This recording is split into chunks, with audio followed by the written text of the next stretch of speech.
Welcome to Zero. I am Akshat Rathi. This week, the cold rush.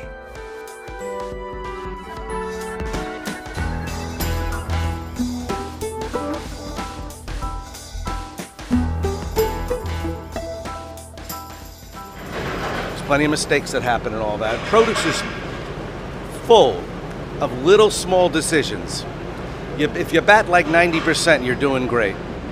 So I'd say 90% of what comes over here is perfectly good, and then there's always the second wave of our inspections. That's a guy inside a fridge. A really big fridge. His name is Matthew Dorigo, and he's giving a tour of a cold storage facility in the Bronx.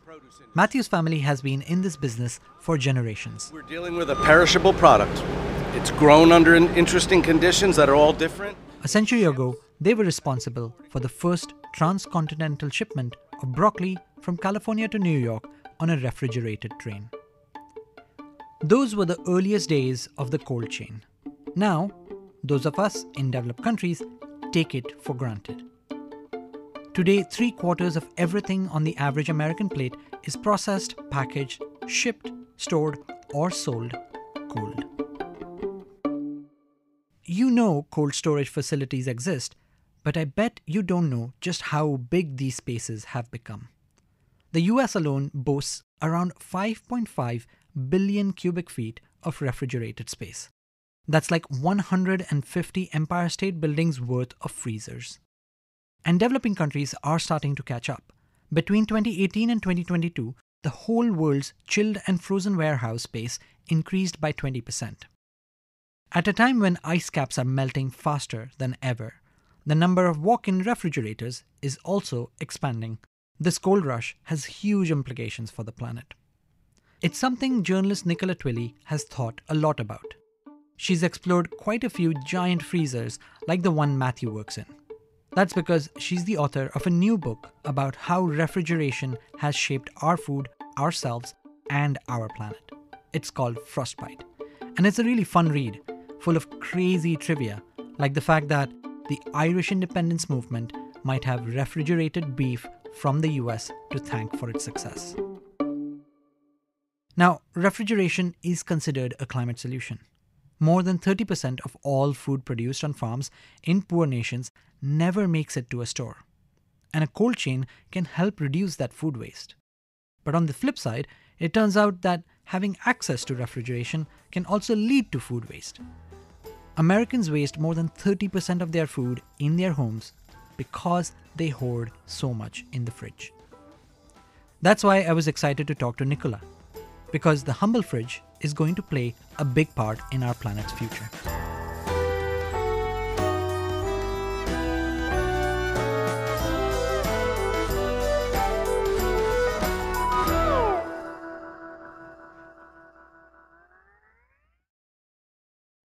Nicola, welcome to the show. Thank you for having me. Now, let's start at the beginning with the invention of refrigeration. It's one of those modern miracles that few people think about and most people take for granted. But the road to inventing the fridge was quite long. Can you take us back in time and talk us through how it happened? Yeah, if you think about it, humans have had control of fire since before we were modern humans. And yet we haven't been able to produce cold at will until maybe 150 years ago, max. So it's sort of an incredibly recent invention. And it's not that early humans had no idea that cold would preserve food, because they noticed that right away. It's just that there wasn't a sense of how to control it or even what cold was. It was actually all of the great minds of scientific history, Galileo, Francis Bacon, Robert Boyle, Leonardo da Vinci, they all kind of wrestled with what is cold? And there was theories that, it's maybe, these frigorific atoms, or maybe it's sort of a force that gets distributed from the North Pole, or rises up from the ground, down from the air. No one had any idea. It was actually immensely frustrating for people. Francis Bacon died while he was trying to figure it out from a chill caused by trying to stuff a chicken with ice. So it really took a long time to work it out. And actually, even when the first person to sort of create cold artificially, a Scottish doctor named William Cullen, he sort of did it as a party trick because it wasn't something you could do at scale. It wasn't seen as something that would work to refrigerate our whole food system, let alone, the way we use air conditioning now, our factories, houses, data centers. He just managed to evaporate some ether under pressure and freeze a flask of water. And no one looked at that and saw the potential for another 75 years. And the first refrigerating machines were just enormous and blew up all the time and were incredibly dangerous. All of the early pioneers just constantly losing eyebrows and, fingers and, and all the rest of it. So it took a very long time. The first commercial machine was the 1850s. It doesn't become domesticated, something that we can actually have in our homes until the 1920s. So that's 100 years ago. It's really recent. And it was shocking to know that you just went and built a refrigerator for yourself for this book. Is it really that simple? Well, so I was an embarrassingly long way through the writing of this book when I realized I too really didn't understand how to make cold. I was like Galileo. I had no idea. I was looking at how cold had reshaped what we eat and where it's grown and how it tastes and how good it is for us and the planet. But I didn't understand how we made it. So a friend of a friend runs an HVAC startup, and he said, well, come to my garage, we can build a fridge.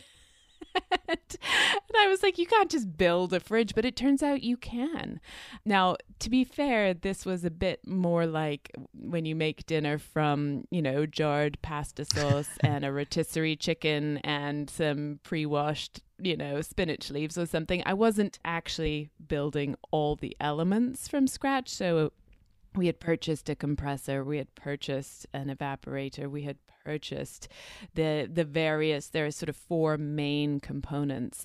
And what we did was join them up in such a way and then charge it with refrigerant, which is the chemical that evaporates under pressure to create the cooling effect. Because if any of your listeners are like me and have no idea what cold is still, it's just the absence of heat. And so cooling is that sense of loss as you remove heat.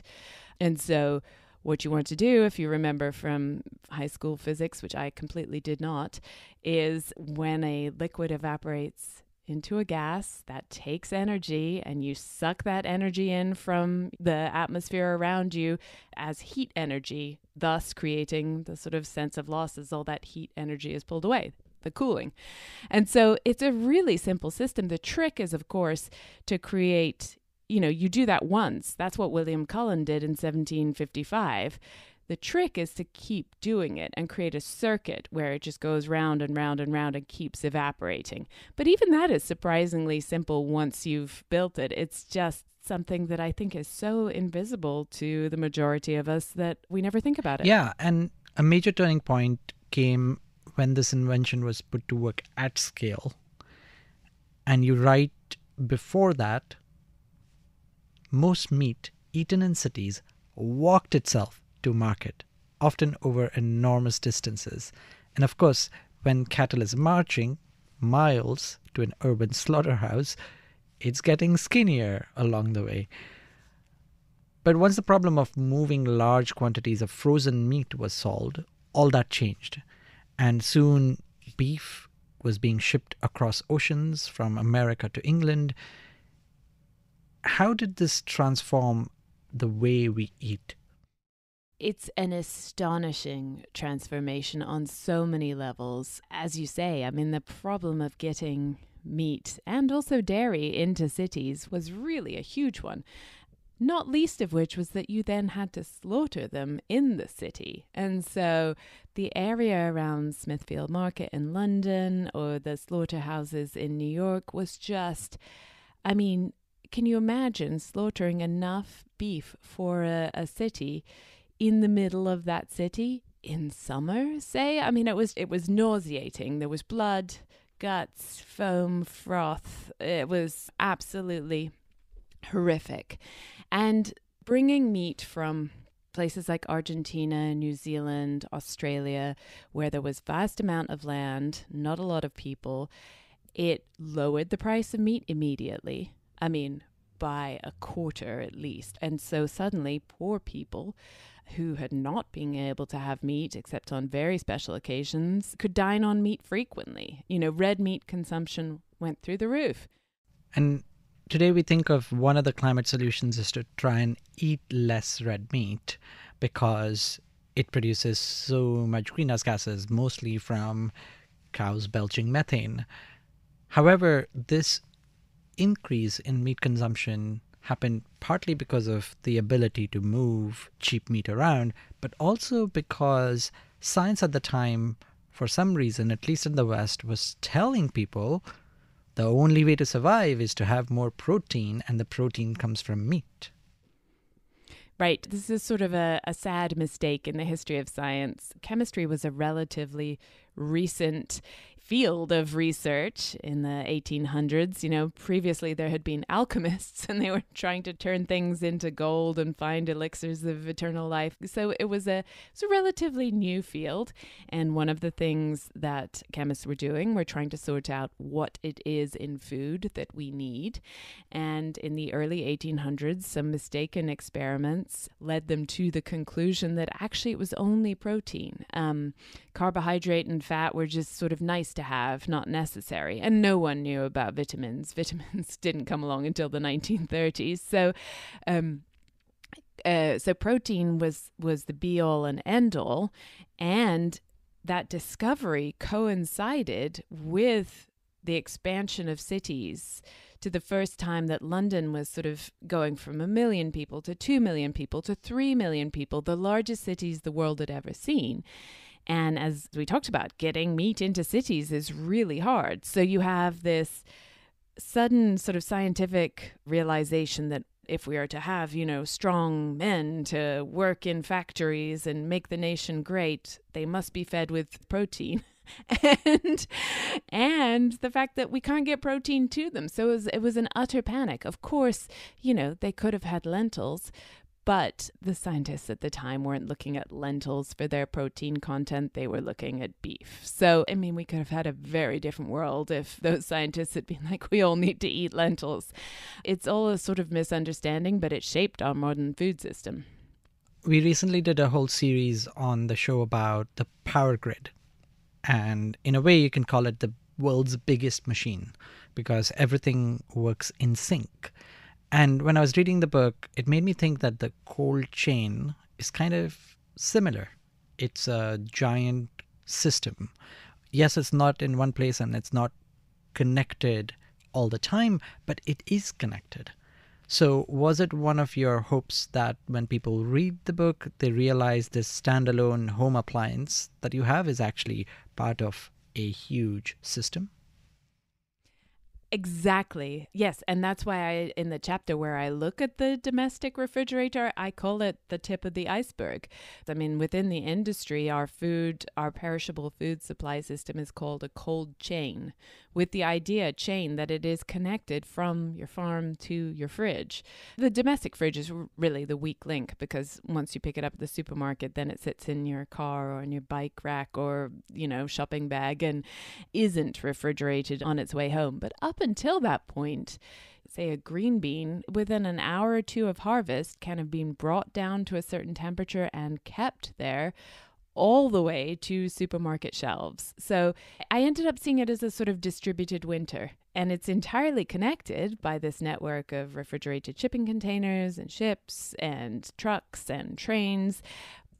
But it isn't visible as one gigantic winter. It's a series of sort of pockets of cold. And this artificial winter that our food spends time in, moves around in, it's actually enormous. But because you never see it as a connected whole, you don't realize. Now, this artificial winter does sound very energy intensive. Were you able to put a number on the amount of emissions that are attached to refrigeration?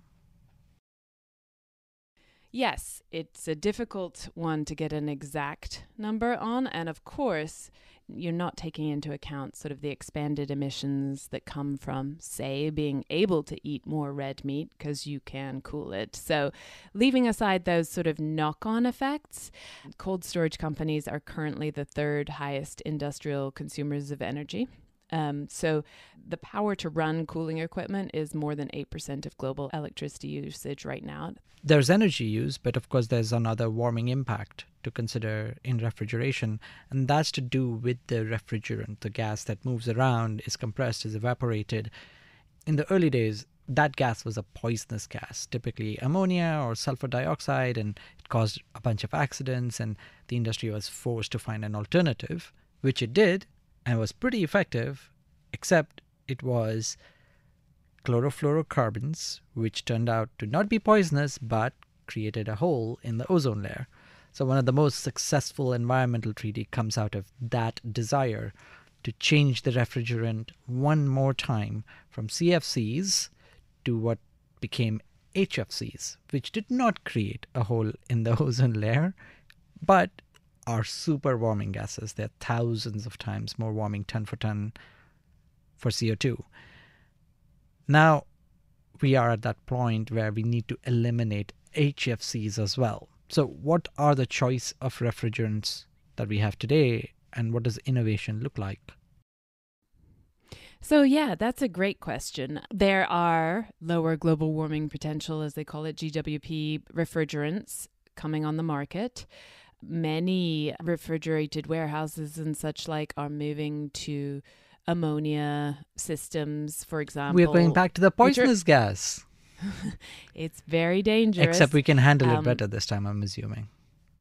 Well, I mean, if it leaks, I had a graphic description from a guy who runs a refrigerated warehouse who said, you know, when you see that white cloud, you're seeing death. It wants your crevices, apparently. It goes for your eyeballs. It's just really a nasty chemical. And so one of the problems actually is that the cold chain is expanding everywhere. It's expanding even in countries that seem as though they already have plenty of refrigerated space, such as the United States.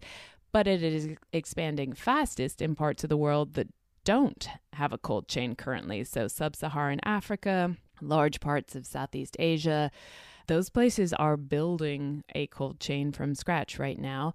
And they are also not typically equipped with a lot of trained engineers who can work with these dangerous gases. And a lot of the replacement refrigerants are much harder to use, flammable, toxic, just difficult, and require more sophisticated machinery. So it's really a hard thing to replace these HCFCs and HFCs with these new refrigerants in places that already don't have enough engineers to make the simple non-toxic refrigerants work.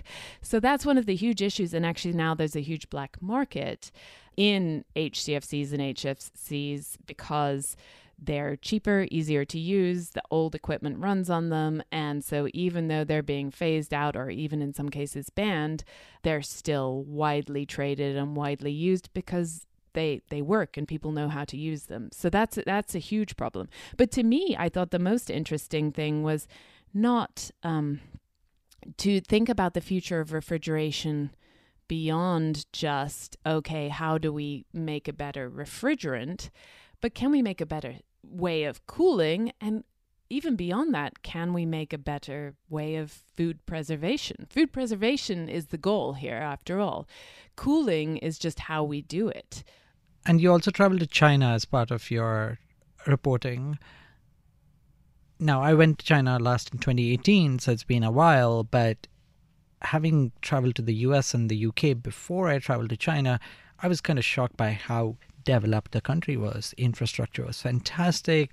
The fast trains were really fast. The system to pay was easier. You could use apps, etc.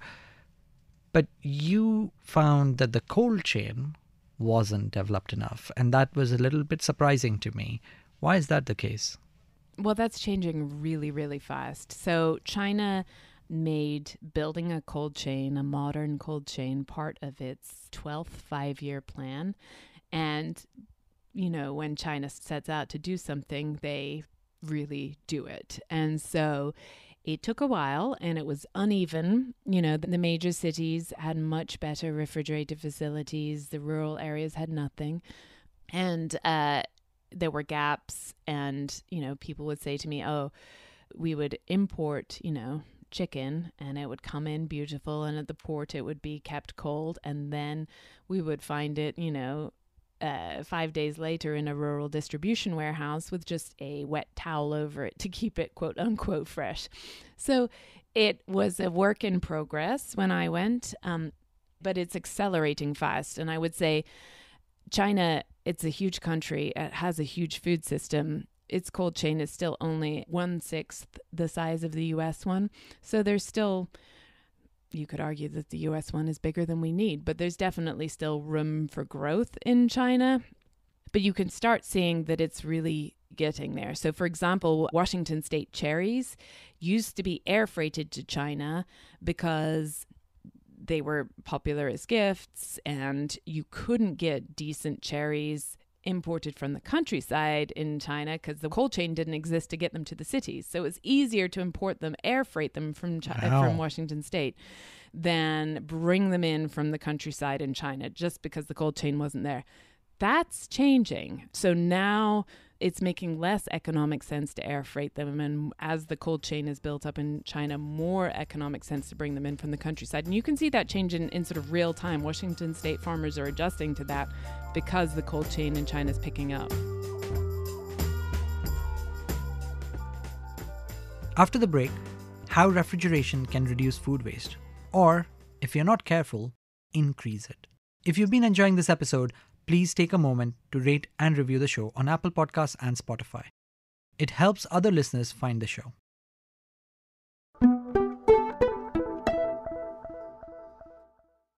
Having seen enough refrigerators in America over the years of traveling to America, oh my God, American fridges are huge and they really don't need to be. But on food waste itself, there are two stories to be told when it comes to refrigeration. On the one hand, in developing countries where you still get a lot of agriculture being part of the economy, not having a cold chain can lead to a lot of food waste as the food travels from the farm to the consumer because it rots in the process. On the other hand, having access to refrigeration in developed countries means people just buy a ton of food and think it's going to be all okay in the fridge, and it isn't the case, and a lot of food is wasted in refrigerators. So how do we actually try and figure out how to reduce food waste and use refrigeration as a benefit, not a loss? Yeah, it's a really interesting problem. Food waste is often touted as the reason to build a cold chain in countries like, I visited Rwanda with a UN-sponsored sort of effort to bring the cold chain. People are losing 30 to 40% of the harvest before it ever gets to market. Now, that's a horrific waste in a country as poor, and you can't afford to be losing that much food. So you can see why there's a desire for a cold chain. The problem, as you say, is that in the developed world, we are throwing away 30 to 40% of our food at the retail and consumer end. The abundance that refrigeration has given us is translated into a sort of lack of care, a willingness to waste. The food is so plentiful and so cheap that people would rather go and buy something else. Honestly, rather than sniff their milk, because obviously sniffing off milk will kill you. Everyone knows that. They would rather pour it out and buy, just trust the sell-by label and buy another pint. And that is an impact of refrigeration too. So some of the things I looked at here are, first of all, sell-by dates, ridiculous. There is no sort of logic to them. I mean, in the US, it's a particular mess. You have, because it can be state by state. So in Montana, milk will expire a week earlier than it will in the rest of the country.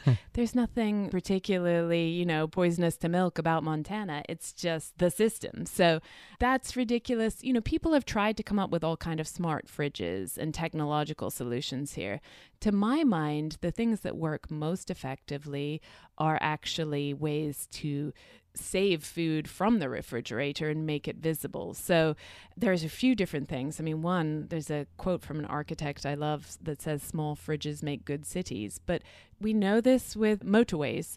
When you build a bigger motorway, you get more traffic is what actually happens. People think it's going to be great and, traffic. No, it's the theory of induced demand. Well, it applies to fridges too. As your fridge expands, you just stock it. And then more goes to waste. And so small fridges, shopping on a more frequent basis. So you have to go to the store and you're actually thinking about what you're going to eat for dinner that evening rather than shopping for some distant sort of 2-week horizon, when obviously things are going to change and you're not going to feel like, I don't know, spaghetti bolognese when it turns out to be a sunny weekend, And so, so a lot of those sorts of things are important. In people's minds, a fridge nowadays is actually like a bank vault. Like you put things in it and they stay safe. That's not actually the case. The produce is still dying. The bacteria on the meat are still reproducing. It's just happening more slowly. But it is not a safety vault that will keep your food good forever. And so I find keeping food out of the fridge, not milk and meat, obviously, but fruit and vegetables, actually reminds you that it's there. It tastes better when you eat it. Tomatoes, peaches, things like that should never be in the fridge anyway. That knocks out their flavor producing mechanisms. They will taste worse. Bread should never be in the fridge. Potatoes, onions, these things should never be in the fridge. So yes, saving food from the fridge, shopping, buying less, those kinds of things. One of the refrigeration experts I spoke to found that she's working on a project that was using urban agriculture not to try and feed the city, because you can't do it at that scale, but as a way to remind people, oh, right, this is living produce. It is fresh when it is harvested and it isn't fresh a week later. And once you are aware of the work that goes in, the seasonality, things like that, people were wasting less food. That was what she found. So growing food actually had the benefit of people wasting less food. Writing this book, did it change the way you eat? Yeah, it did. I mean, I was already, I make a podcast about food science and history. I write about food. So I was already a relatively conscious of sort of thinking about where my food came from and things like that. And knowing what's in season when and such like. But absolutely, it made me much more aware of the fact that, say, you buy a bag of spinach, you put it in your fridge, you eat it a week later, you're patting yourself on the back thinking you did yourself, a favor there. You had a healthy bag of spinach. You didn't waste it. You got all those vitamins. No. After a week in your fridge, that spinach has half the vitamins and minerals it did when you first bought it. So having that realization, I think, seeing those statistics, it reinforced the fact that it's not getting any better in the fridge. Now, some things get better in the fridge. A curry left overnight, that gets better. But, a bolognese sauce, yes, because, the fat and the collagen has time to sort of solidify and then redisperse and it becomes silkier. But fruit and vegetables, no, don't stockpile them. Buy it and eat it. So it really has changed sort of how I shop and eat. And it has definitely made me focus on seasonality too. Like, I just don't eat apples outside of the autumn. And you know what? That's great, because there's other fruits you can have in the summer and other fruits. I have citrus in the spring and I have berries in the summer. And it's annoying and obnoxious, and I try not to be preachy about it, but also it all tastes better. Like, you really don't need to have a tomato in December. It's going to taste like nothing anyway. Just don't do it. I learned a lot from the book. Thank you, Nicola.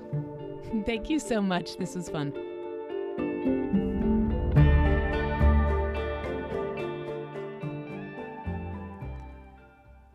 Thank you for listening to Zero. And now for the sound of the week. That's the hum of a refrigerator. John Cale of the band Velvet Underground calls it the drone of Western civilization. It's so constant, he says, that the band would use its steady 60-cycle hum to tune their instruments. That's another great piece of trivia from Nicola's book. And also, check out Gastropod, her podcast about how we eat. If you like this episode, please take a moment to rate and review the show on Apple Podcasts and Spotify. Share this episode with a friend or with Joe Biden and other lovers of ice cream. You can get in touch at zeropod@bloomberg.net. Zero's producer is Maithili Rao. Bloomberg's head of podcasts is Sage Bauman, and head of talk is Brendan Newnham. Our theme music is composed by Wonderly. Special thanks to Kira Bindram, Aaron Rutkoff, and Matthew Griffin. I am Akshat Rathi, back soon.